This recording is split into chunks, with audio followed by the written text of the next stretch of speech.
Hi, and welcome to our audio essay on Marx's ideas on class struggle. This guy is Karl Marx, and he is considered the father of modern socialism. Marx placed his doctrine of class struggle alongside his theory of historical materialism, also called economic materialism. Historical materialism contained his theory of social change, while the theory of class struggle described the mechanism through which society moves from one stage to another during historical development. Instead of viewing world history as a record of wars between nations or the actions of kings and generals, Marx described history as a succession of struggles between opposed classes fighting for economic and political power. According to him, every major historical event was shaped by the interests of an economic class. In every system of production, society tends to divide into two hostile groups with conflicting interests. In modern society, Marx divided society into two broad classes: the capitalists and the wage earners. The capitalist seeks to gain the greatest possible profit at the lowest possible cost. This includes paying low wages and demanding longer working hours in order to increase profits. The wage earners, on the other hand, seek the highest possible return for their labor. However, Marx argued that workers are placed at a disadvantage because they must quickly find someone willing to buy their labor in order to survive. Labor cannot be stored or preserved, while capital can. As a result, workers are often forced to accept the conditions imposed by the capitalist employer. Marx believed this created a system of oppression and exploitation that workers could never accept permanently. Once workers became conscious of their exploitation, they would rise against those who oppressed them.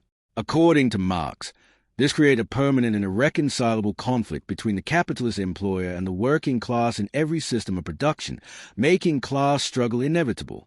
Marx also argued that those who own the means of production make profits by appropriating what he called surplus value. Surplus value refers to the difference between the value produced by labor and the wages paid to workers. Marx claimed that workers are not paid the full value of what they produce.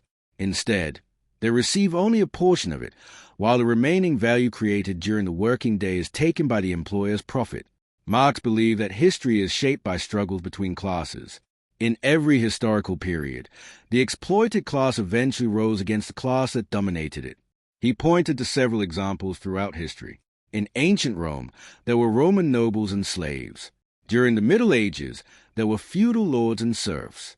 In modern industrial society, the struggle existed between the bourgeoisie and the proletariat. The bourgeoisie refers to the class that owned the means of production, while the proletariat refers to industrial workers who survived by selling their labor for wages. Marx believed that the capitalist system had outlived its usefulness. According to him, it was no longer capable of controlling the forces of revolt it had created. The repeated crises of overproduction revealed the instability within the system itself. He also argued that capitalism naturally leads to centralization. As industries expanded, fewer individuals possessed the wealth necessary to enter business. Factories became larger, industrial centers grew, and wealth became concentrated in fewer hands. At the same time, workers began forming unions and associations to defend their interests. They organized strikes, attempted to maintain wages, and increasingly united themselves to collective struggle. According to Marx, these developments created class consciousness among workers.